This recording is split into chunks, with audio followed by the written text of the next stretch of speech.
Please take your seats. The program will begin shortly.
Please take your seats. The program will begin shortly.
Please take your seats. The program will begin shortly.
Please take your seats. The program will begin shortly.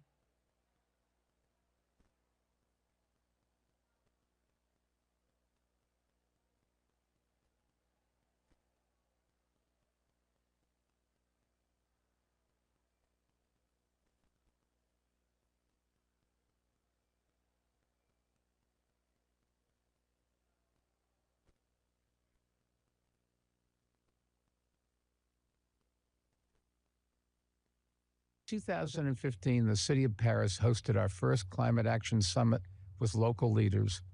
Back then, many questioned whether mayors and local leaders could make an impact on climate change.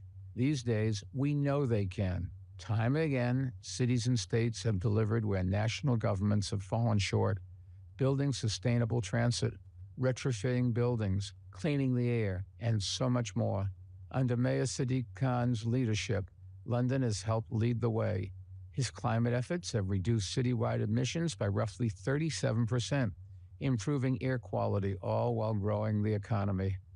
Bloomberg Philanthropies has been glad to support this work through Breathe London, which shows that cleaner air, improved public health, and economic prosperity go hand in hand. And 3 years ago at London Climate Action Week, Mayor Khan and I announced Breathe Cities to get more cities to join in. This year, we are taking the work to the next level and expanding to even more cities. This would not be possible without our partners. So I want to give a special thanks to the C40 cities and the Clean Air Fund. We're looking forward to seeing the progress that comes out this week. Thanks for being part of it. All the best. Please welcome to the stage Patty Harris, CEO of Bloomberg Philanthropies.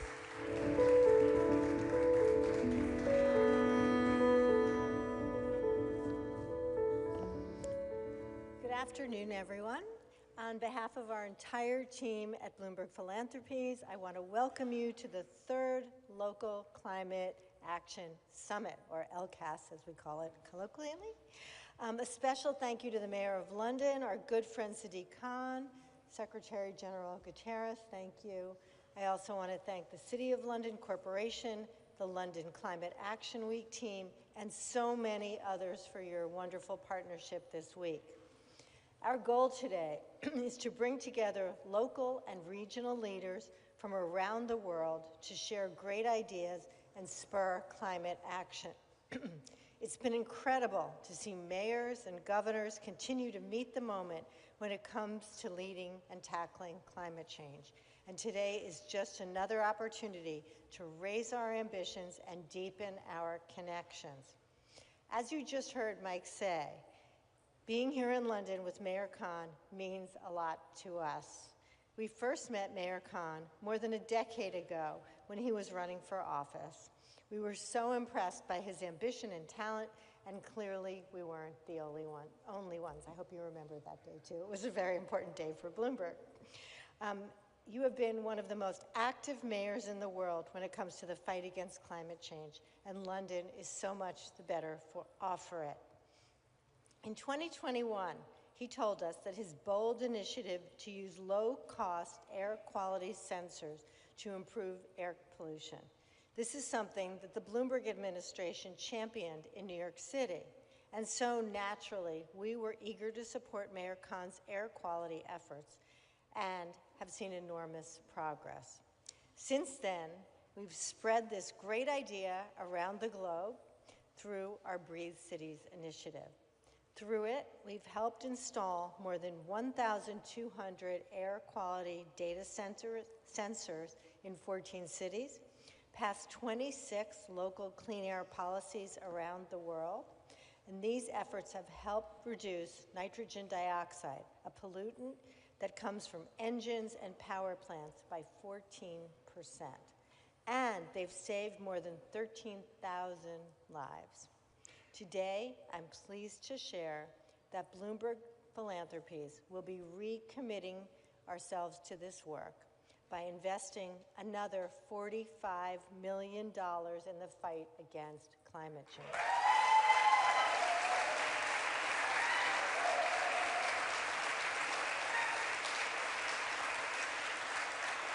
And we'll be adding 2 more cities, Addis Ababa, Ethiopia, and Madrid, Spain.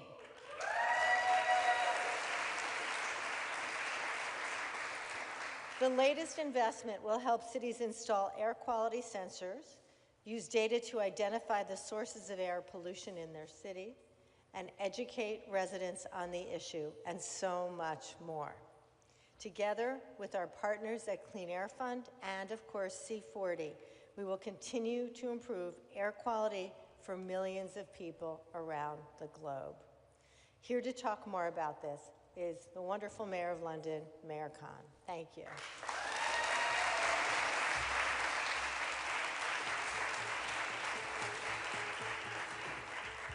We can do better. Come on, that was Patty Harris. Come on.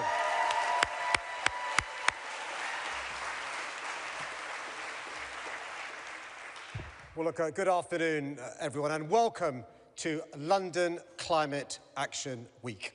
What started as an ambitious idea has grown into the world's largest city-wide climate festival, bringing together more than 100,000 people across over 1,300 events to share ideas, forge partnerships, and drive action.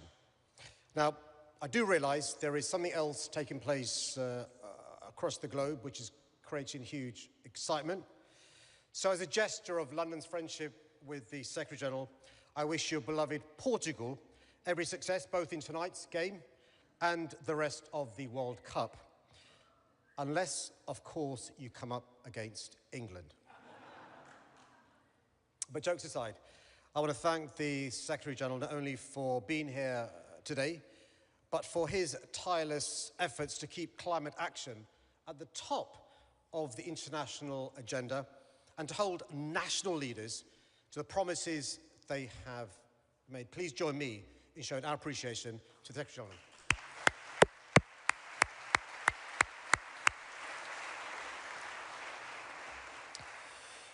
Now, this year marks 10 years since I was first elected as Mayor of London. When I took office in 2016, I promised to be the greenest mayor London had ever had. So rather than talk about climate action in abstract terms, let me tell you about what that decade of action looks like through the eyes of an ordinary Londoner. Imagine a Londoner waking up this morning. They step outside into a neighbourhood with more trees, more green spaces, and cleaner air than existed 10 years ago. Their children might walk to school along a school street without traffic, making the journey safer and less polluted, or attend a school with air quality filters and solar panels on the roof. Then it's time to get to work. Today they might cycle on a network that has increased fivefold in size, board one of London's 3,000 plus zero-emission buses, or travel on the Elizabeth line, the Superloop, or extensions to the Overground and Northern Line that have transformed connectivity across our city. And as they travel, they're breathing cleaner air. You know, when I was first elected as mayor, I was told under the existing policies, it would take almost 200 years for London's air to meet legal standards. We did it in 9. Thanks to measures such as the ultra-low emission zone, toxic air pollution has dramatically fallen across our city, improving health and protecting future generations. Later that day, our Londoner might spend time in one of our parks, wetlands or green spaces we've improved or created as part of a programme that has seen us plant more than 640,000 trees and restore habitats across London, bringing wildlife back into our city from bats and bees, and of course our famous beavers back in London after 400 years. Those of you who know your showbiz might recognise the names. The first beaver we called Justin Beaver, the second Sigourney Beaver, and they've had kids. Now, over the last 10 years, London's carbon emissions have fallen by almost 25%. At the same time, our economy has continued to grow. Climate action has not held London back. It's helped instead drive investment, create jobs, improve public health, and enhance the quality of life of Londoners. And that's perhaps the most important lesson from the last 10 years. Climate action is not a sacrifice, it's an opportunity. But London's story doesn't end at London's borders. What we've achieved here has helped inspire action around the world. As Mike said 3 years ago, here at London Climate Action Week, Mike Bloomberg and I launched Breathe Cities. Our goal was simple: to take the lessons we had learned in New York and London and help other cities tackle air pollution and improve public health. And today, as Patty has said, Breathe Cities is expanding to support 16 ambitious cities across the globe, benefiting a combined population of 88 million people. 10 cities have committed to introducing clean air zones by 2030. And we're delighted, as you've heard, to welcome Madrid and Addis Ababa to this growing coalition of cities that are proving climate action works, or as I call them, the second and third greatest cities on the planet. Because that is the story of London, and is a story of cities everywhere. When national politics becomes difficult, cities keep moving. When others hesitate, cities innovate. When some seek to delay action, cities get on with the job. So let me end by saying this. Climate change is a global challenge that demands global leadership, international cooperation, and a shared determination to act. Few people have done more to champion that cause than our next speaker. At a time when the world needs urgency, the world needs ambition, and the world needs moral clarity, he has been a tireless advocate for climate action and a powerful voice for those most vulnerable to its impacts. It's therefore a great honour to welcome someone hope we'll show appreciation to by raising the roof, the Secretary General of the United Nations, António Guterres.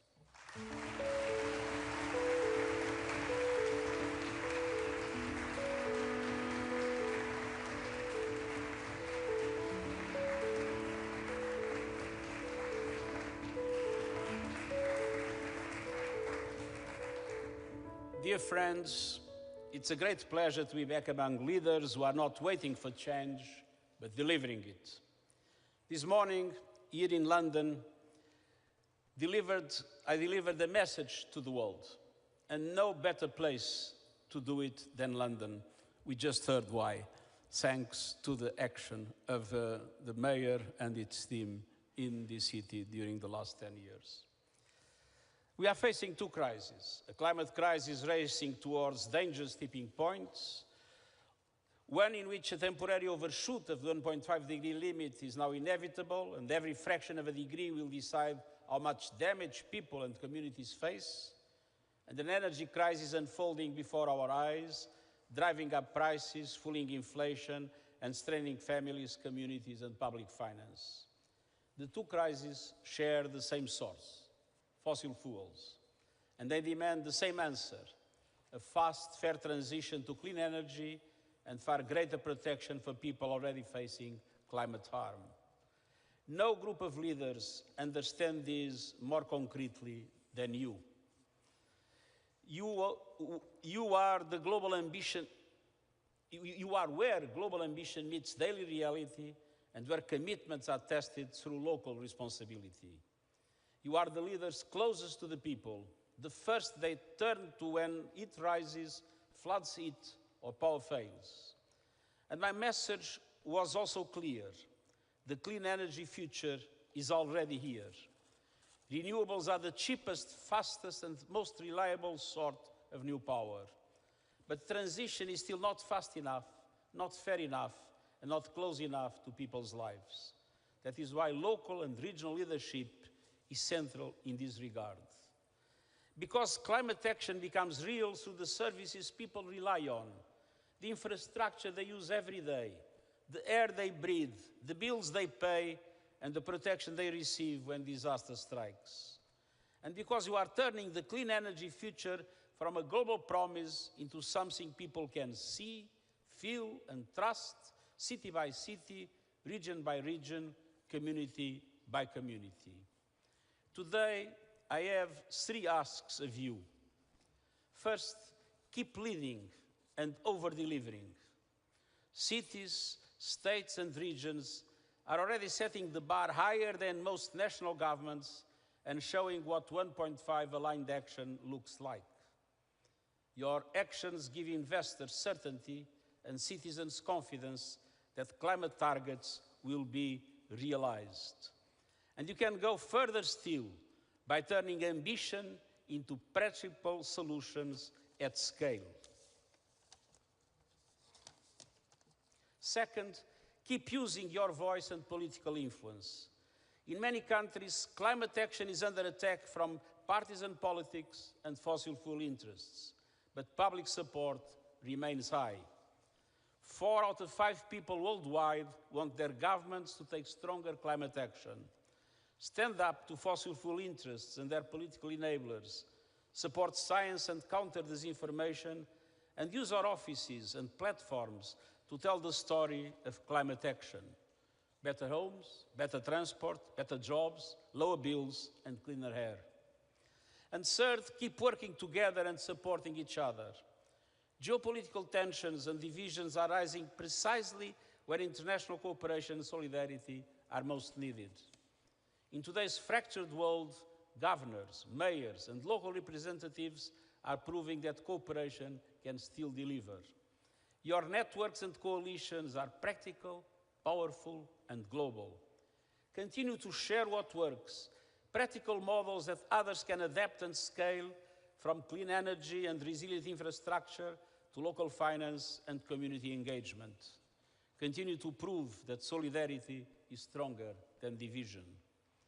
Dear friends, the climate fight will not be won in negotiating rooms, but through the actions we take in our communities.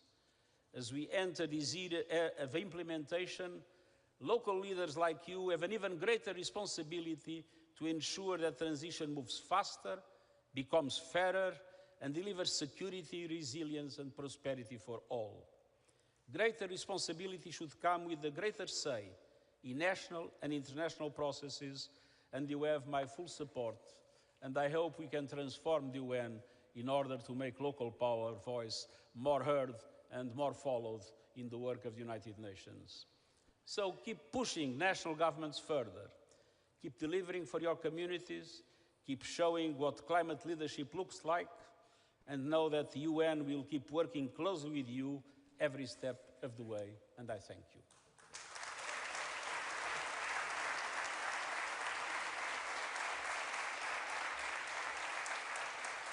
Please welcome to the stage Teresa Ribera, Executive Vice President for a Clean, Just and Competitive Transition at the European Commission.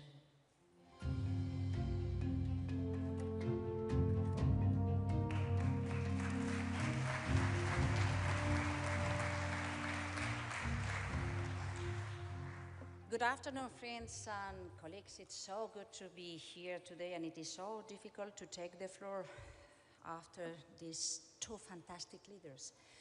One of them leading the transformation of a great city, the other one leading the transformation of our multilateral system in a difficult time. And of course, being hosted by Patty in a moment where the combination of the different initiatives joining forces is so important. Yes, we know that climate ambition is increasingly part of the reality. We know that being part of a community that is bold and courageous is key in order to keep on building the next phase of action, the next round of ambition, the next capacity to ensure that citizens feel belonging, owning a project that defines their future. And we know that this happens at the very local level, in the streets, in the neighborhoods, in the common infrastructure, in how we can provide these solutions. It is here where the real test lies, city by city, street by street, home by home. Rebalancing global and local is being part of what we have witnessing in these recent years, and this sustained political will on climate action combines all. But it depends just as much on the shared ambition between different levels of governance. This is not to decide whether it is your responsibility, my responsibility, or the responsibility of someone else. This is shared responsibility. This is a great adventure to join efforts, to join hands, to understand that complicity among neighbors between different layers of decision is key for success. This transformation is about improving lives, delivering sustainable housing, transport, healthier environment to all. It is about mitigation, it's about greening the cities, it is about ensuring that we can live with high quality of life. Today, 47% of Europe's electricity comes from renewable sources. This is great for industries, but this is great for citizens, and this is great for cities. And there has been an increasing engagement from local communities to big cities to develop this reality. With the rooftops, with energy communities, identifying whether we speak about the sun, the geothermal solutions, the small investments that make a great difference when being added together. And yes, as the Secretary General was saying, clean energy transition is no longer only a climate imperative. It is a social shield. It is thinking on the air we breathe. It is thinking about counting on public transportation, that it is not only high quality, but it is compatible with lively cities. But it is also thinking that we can rely much more on local solutions than depending on something that we don't know how it is going to evolve, as it was the case for fossil fuels. It is thinking about energy that we can control. It is thinking and reminding ourselves that when anyone says, no, the green policies are not anymore a fashionable thing, we may speak out and say, well, I prefer to drink fresh water that is not polluted, or breathe clean air that does not bring me to the hospital. It is that what it is at stake. But this big transformation requires the funding, the efforts being supported by every different level of governance, and it needs to be transitioned in a way that is fair, that is just. Heat waves, floods, and rising pressure on infrastructure are now part of urban life. And I appreciate the efforts of Mayor Khan to give us a good example in these days to what extent this heat is with us, maybe to remain, but counting on a shadow because of the greening of the city makes our life a little bit easier.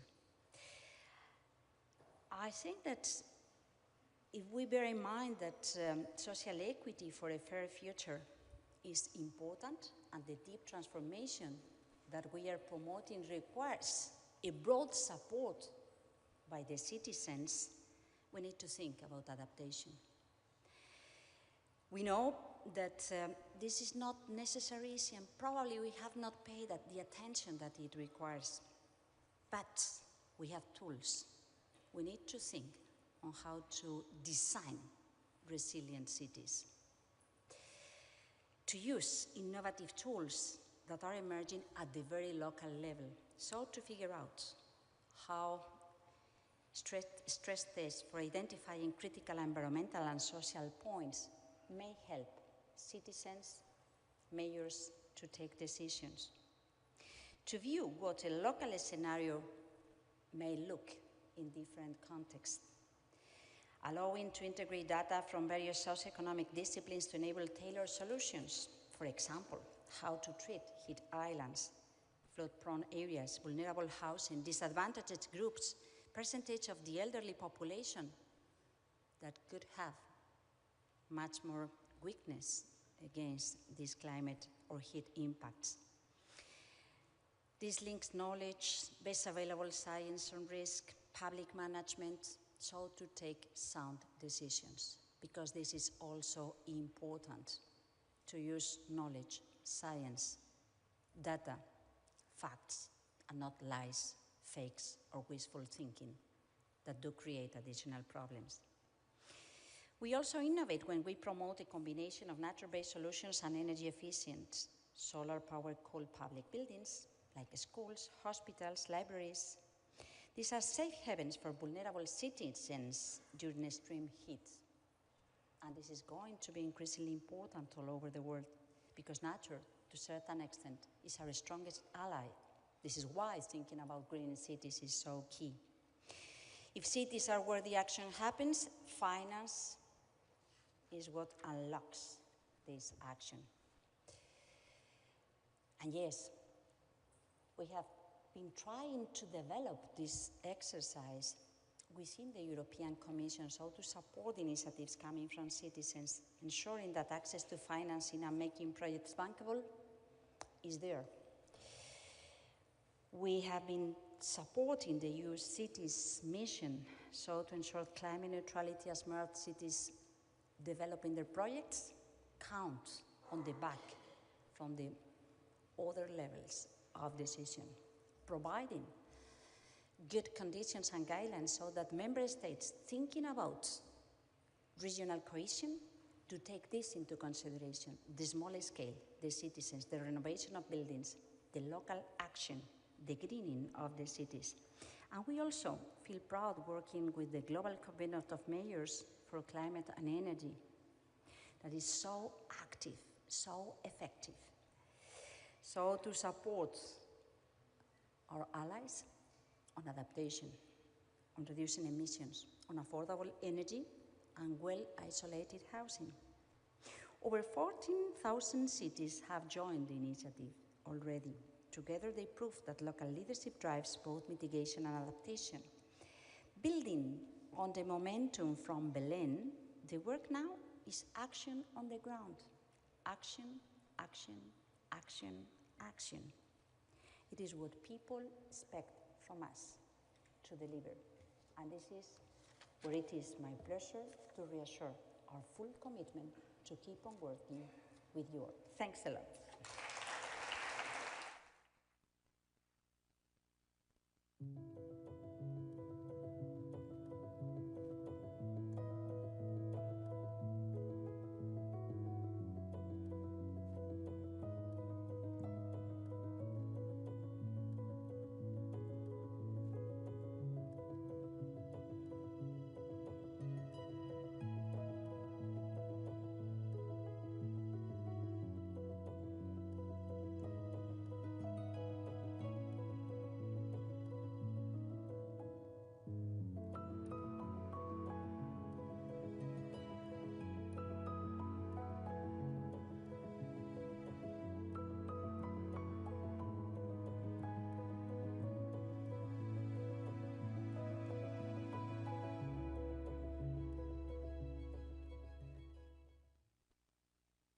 Please welcome to the stage Mayor Alexander Senkevich of Mykolaiv, Ukraine, Valérie Pécresse, President of the Paris region, France, Ulf Yekul, the Head of International Adaptation to Climate Change Division, Federal Ministry for the Environment, Climate Action, Nature Conservation and Nuclear Safety, Germany.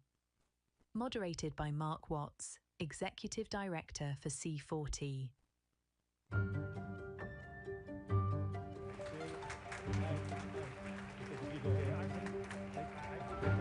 No problem. Fantastic. So this session is entitled Climate Action That Works, and we're going to be focusing on the role that local, regional, state leaders can play in driving investment, innovation, and of course, implementation on climate action. And in the context that we've heard about so much already this morning, particularly from the Secretary General, a moment of great global uncertainty, but where we see cities and states remaining one of the clearest pathways for turning climate goals into tangible results. So I am going to start first, Mayor Senkevich, with you. And I think we heard from the Secretary General just now and earlier this morning, his sort of message of the period that we're in at the moment is a tale of two crises, a climate crisis and then the mother of all energy shocks, as he put it. But in your context, you're also experiencing the ongoing effects of a devastating war in Ukraine. And yet, you have been using, as Mayor, the City Climate Finance Gap Fund to improve energy security while accelerating your climate goals, all whilst you're dealing with that conflict. Can you just tell us, how are you thinking about issues like energy alongside economic development whilst also managing security? Thank you for the question. It's a big honor for me to be here today with you. As you understand, today in Ukraine, we have bigger problems than the energy saving, green transition and decarbonization, but in the same time, we think about it and we implement it. We started the project, for example, the city of Mykolaiv. It's a 500,000 city, which a port, second biggest port in Ukraine. We are situated 50 kilometers from the front line, and we were the city that stopped Russian invasion in 2022 and pushed the Russians back to the temporary occupied territories. We understood, well, the wartime, that the energy independence, it's not only about efficiency and green transition, it's more about survival and energy independence.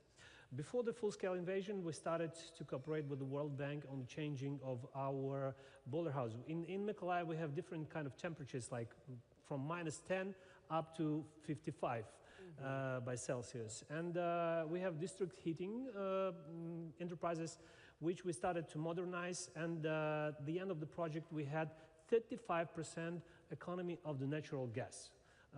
So we decreased the amount of consumption and increased the efficiency of these boiler houses, which actually helped us to save some money to move forward with the changes of the networks of these pipes.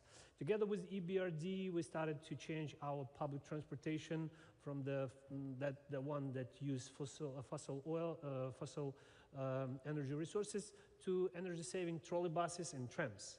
Again, trolley buses with the batteries that gave us ability to move with the 20 kilometers without the charging, gave us a really efficient way to work while the blackouts. As you understand, Russia attacks our energy infrastructure, leaving us without the energy, the electricity, and so on. So that's why we have to think to be creative.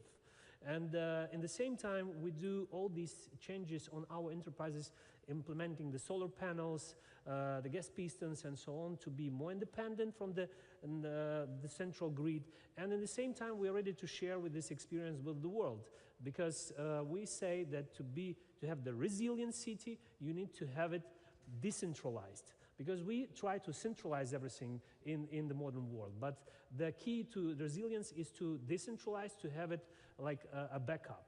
And moreover, together with our rockets today in Ukraine, we help Russia to be less carbonized. Destroying the oil processing plants, we move them to the bicycles. So I hope that this, let's say, involvement in a green transition from Ukraine will also be valued. In the end, I will say that our city, as a partner of United Nations Economic Commission for Europe, we work on a master plan. With that, we plan to implement after the end of the war. Together with Bloomberg Philanthropies, we use the best practices, and we involve youth as a moving force to not only think about future, but plan it and prepare projects to implement them after the end of the war. Thank you. Thank you, Matt. And I don't want to steal your line, but you used an amazing phrase in a meeting earlier when you say, you're not building back better. Right. But yeah, we review the war not only as a disaster, but as a chance to rethink our existence and the future of our city. So we don't want to build back better, build back greener, but build forward greener. All right, build forward greener. I like that phrase. Thank you.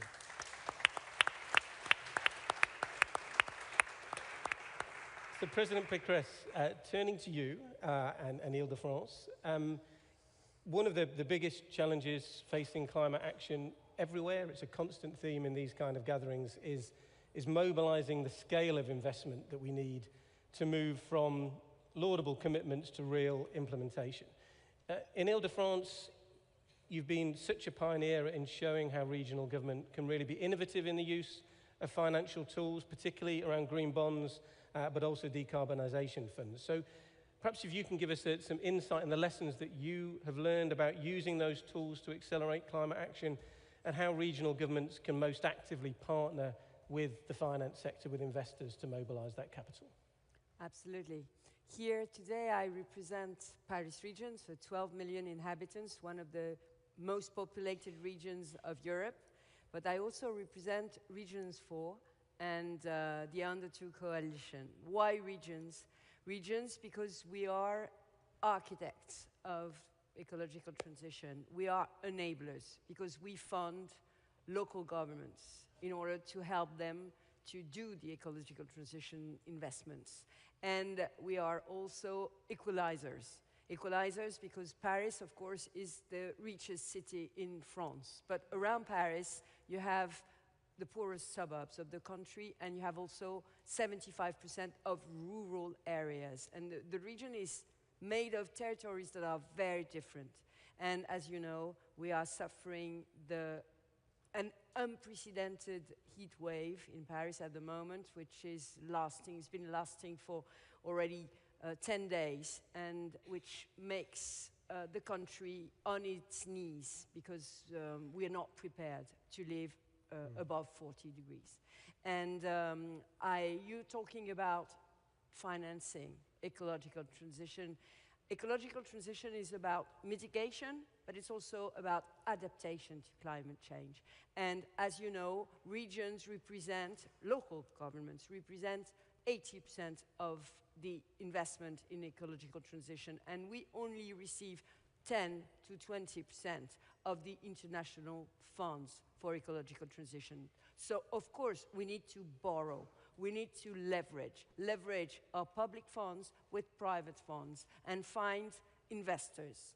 And for example, in my region, we launched 10 years ago when I was elected, the revolution for transportation, for a public transportation system. Some of you may have come to Paris and may have seen some of our major investments for the Olympic Games, for example. And we are opening 300 kilometers of new metro lines, and we are changing basically all the trains, all the buses, all of the trams, and we are decarbonizing them, and this is a 30 billion investment. And to fund this 30 billion investment, we went to the markets and we launched the first, I think, European green bonds issuance. And we were oversubscribed 3 times by the markets. Why? Because, of course, the banks and investors have ESG obligations. And investing in ecological transition is bankable. And that's what I came here to tell you. It's bankable because of course, if we do clean transportation, we have more people in our transportation system. And that's what happened in France. And we had the opportunity to give a single ticket for €2 for the whole 12 million inhabitants of the region. And that's a game changer in the use of transportation. And of course, we have, for the first time in the history of France, a decrease in the use of private cars. So that's what I came here to tell you. It's bankable to work on ecological transition. And we also put on foot a decarbonization fund. What is a decarbonization fund? It's a fund where the region is putting around 50 million, and we are leveraging this fund with the private sector, with private banks, with private investors. And we take stakes in the SMEs that are very active into the ecological transition, to make them grow, to make their products cheaper, and we are doing that. So yes, I think we can attract private investments, and that's what I came to tell you. We are also leader of a European program which is called GreenGov, and which includes your city, dear Mayor, and lots of European regions. GreenGov is a European Union funded program which makes all the local governments look at how we can benchmark the best initiatives in ecological transition, the ones which give the best yield, the best return on investment. So yes, finance should be mobilized. We need the funds. We need the funds to invest in the future, and we, public, local governments, we de-risk these investments, because of course we cannot go bankrupt, because of course we are planning forward, and so it's a safe bet to invest in ecological transition, and I hope the Bloomberg Foundation will take the lead on this subject. Wonderful. It's a very clear message for any mayors or governors thinking about issuing a green bond. They are bankable. And I think that, that story of 3 times oversubscribed, I hear that in so many places. So it's a tragedy that not all local authorities and regional authorities have the ability to be able to issue green bonds, but we know they really work, and we need to unlock those powers. Okay, moving along now, Mr. Jäkel, and you were introduced as the head of international adaptation of the climate division in the German federal government. But of course, you're also in that capacity serving as the co-chair of the Coalition for High Ambition Multi-Level Partnerships, CHAMP, initiative at C40 we're very invested in, which is helping national governments work with subnational governments in partnership in delivering climate actions. And we've heard a lot of great projects from states, from cities today, but for those to work, they often need financing from higher levels of of the public sector, from government and from private sources. So from the perspective of national climate strategies and investment frameworks, how do you ensure that local governments are not just the recipients of funding, but genuinely co-designers in it? Yeah, thank you very much for the question. Indeed, this is a tricky question. It's not given. If you work in politics, then you know how difficult it is working across the levels and taking into account multiple voices in your country, in your regions, bigger cities, but also the smaller cities. Therefore, it's the multilateral partnership has the momentum is there, but it has to be taken up seriously. And because climate action, as we heard, becomes real in cities and regions, mitigation and of course also adaptation. And that's where CHAMP comes in, and we think CHAMP is so important. We enter a new phase with these 77 endorsing countries and the EU in endorsing CHAMP. We have a government-led structure now.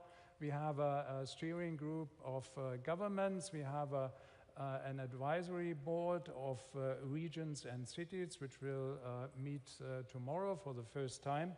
And there we will work on, I would say, a number of issues. We have worked on an implementation roadmap, which will be launched later today here, looking at strengthening recognition and the uptake of multi-level governance, catalyzing partnership in countries, and also, of course, looking at the scaling up and unlocking of finance. For bigger cities, bigger regions, it's easier than for smaller ones or medium-sized ones. For them, issuing bonds is not that easy, maybe. So the finance architecture also has to better reflect the needs of the local authorities and the local level, and of course also a bit vice versa.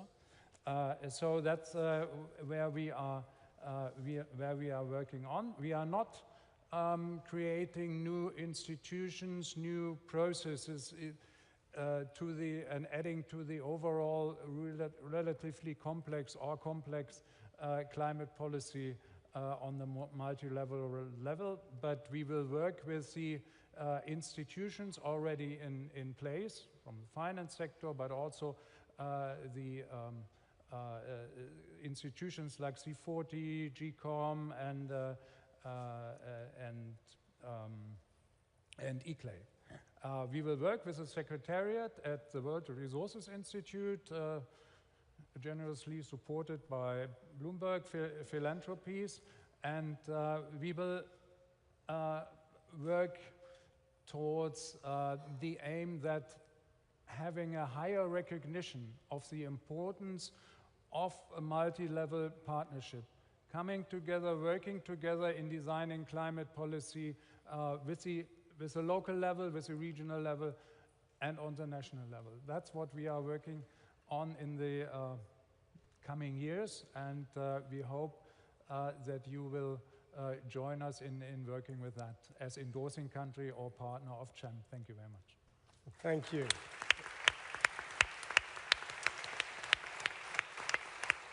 Yeah, and I think a very well-deserved round of applause. Germany's leadership, along with Brazil, of the CHAMP initiative is so important to that multi-level collaboration.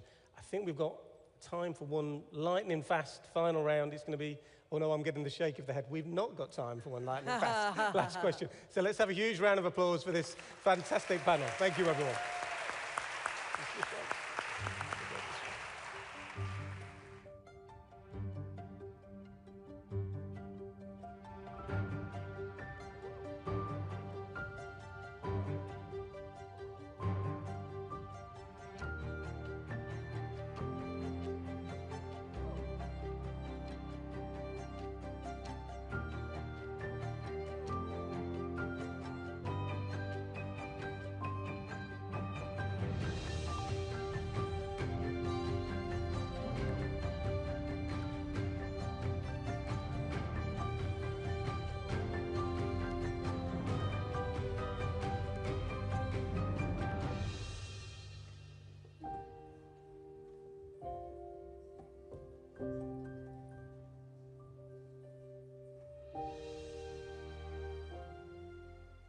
Please welcome to the stage Lord Mayor Nick Rees of Melbourne, Australia, and Mayor Kate Gallego of Phoenix, USA.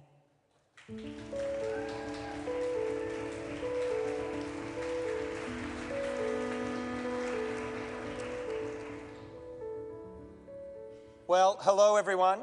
It's so great to be here. Let's start with a quick show of hands. Put your hand up if you used your phone for an AI search today or to catch the tube here. Okay, so almost everyone. In Phoenix, we're even using our phones to book autonomous cabs, robo-taxis. When we do a quick AI prompt, we're using 10 to 30 times more energy than if we used a traditional search engine. What makes it possible for Lord Mayor Rees and I on both sides of the globe isn't just our phones, though, it's data centers. You may think of data centers as big buildings out in rural areas, but these services rely on data centers that are located in cities, with more than 1,700 data centers operating in C40 cities alone. Our digital economies are growing fast, from banking to health to AI. So is the digital infrastructure boom and its massive appetite for urban resources. London alone has 67% of the entire United Kingdom's data centre capacity. On the other side of the world, in the city of Melbourne, planned data centres could request up to 20 billion litres of water. That's 4% of our city's water use. In Phoenix, the current pipeline of data centers would double our utility's total electricity demand. And with these data centers emitting significant heat, there are real impacts for a city like Phoenix, where we confront extreme summer temperatures. Mayors have a key role to play. We control zoning, climate, and key business policies that can help shape the data center sector. Recent polling in the United States from America is All In makes two fundamental points clear. Voters trust local governments more than any other level of government on data centers, and voters are much more supportive of data centers when they're powered by clean energy. As mayors, we have an opportunity to step in now to shape the future so that we can harmonize this growth with our climate goals and our residents' well-being. So today, we are proud to announce the launch of the first of its kind, a world-first Global Urban Data Centres Pact.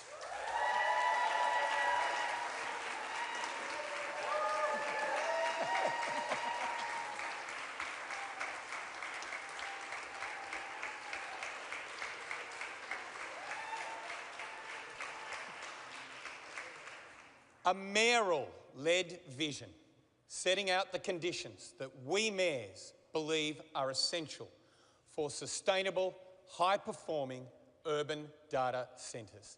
The pact covers 4 key areas. First, strategic integration. Data centers should be good neighbors, revitalizing old spaces, respecting local residents, and protecting the health and quiet of our communities. In Phoenix, our zoning ordinance encourages data centers to develop in the right locations, to improve the streetscape and be a good neighbor. Second, sustainability. We're pushing for data centers to leave the fossil fuels in the ground and the drinking water for our residents, bringing their own clean energy to our grid. We've seen how this is possible around the world. London is finding ways to use heat generated by data centers to heat neighboring buildings. Thirdly, community engagement. We invite data centres to work with cities like true partners, investing directly in our local communities and engaging with our residents directly. In Des Moines, there's an inspiring example. The industry has invested directly into local training programs for underserved communities. And fourth, affordability. We believe data centres can be good neighbours. We're making sure that data centres cover the cost of infrastructure needed so our residents will never foot the bill for their power, their water, or network upgrades in the form of higher monthly bills. In Melbourne, data centres already have to pay for the water, sewage and recycled water infrastructure upgrades they need. so our residents don't have to cover all of those costs. What we're doing here is putting forward a mayoral vision for the future in which cities all around the world have data centers that will power our digital world on clean energy, leaving water for our communities, grow in alignment with our city's plans, and lift neighborhoods up rather than pushing them out. Support our local economic engines, investing in green jobs and funding resilient infrastructure that serves all residents. It's not just Mayor Gallego and I bringing this vision forward. Over 40 cities from every continent, representing an amazing 90 million people, have now endorsed this pact.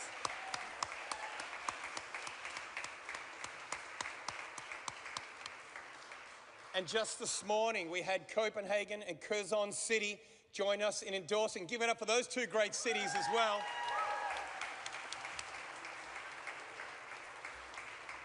And I've got to say, if the conversation's going on in the corridors of this conference or anything to go by, there are a lot more cities coming. There are a lot more cities coming.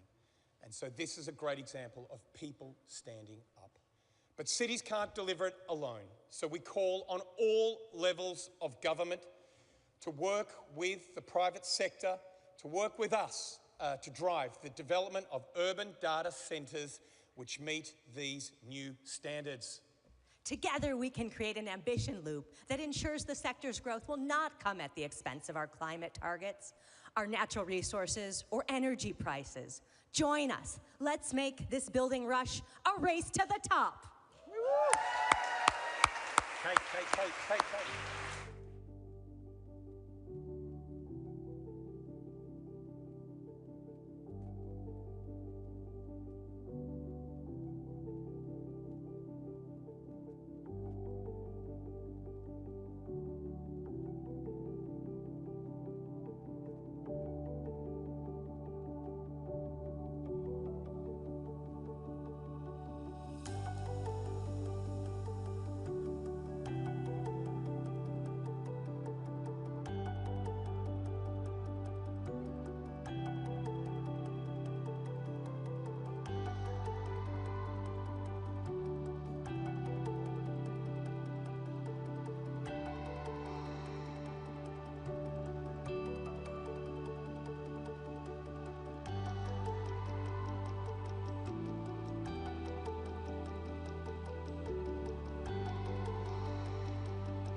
Please welcome to the stage Josh Parker, Head of Sustainability at NVIDIA, Mayor Eileen Higgins of Miami, USA, Governor Mateus Simões of Minas Gerais, Brazil, His Excellency Majid Al-Suwaidi, CEO, Ultera.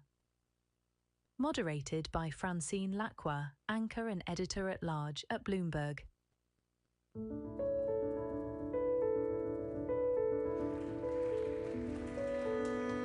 Hello, everyone.